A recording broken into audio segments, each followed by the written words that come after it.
Good morning, शुभ सवार।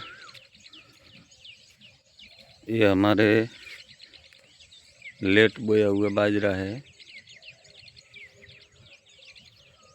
अभी तैयार हो रही है।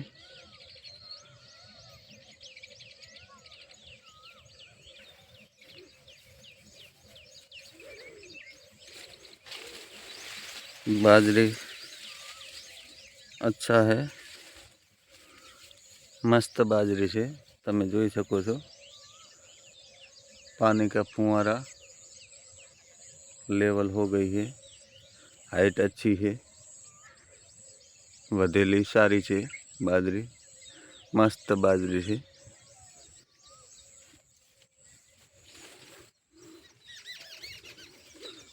પાછળથી વાઢવા આપે, વરસાદ ના થાય તો બાજરી સારી છે, એક નંબર બાજરી છે।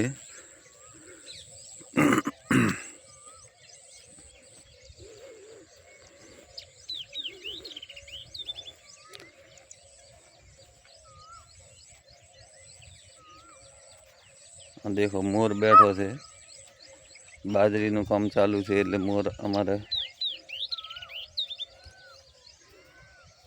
बहु आवे छे। बाजरी के दाना चुगने के लिए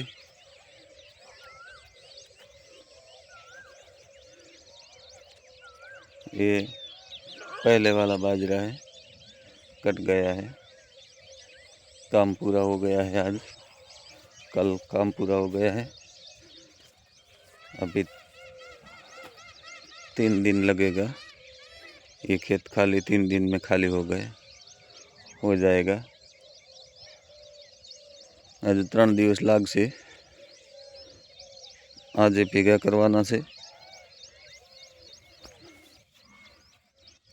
बाजरीना कोहणा, पछी 4 भेगी थशे।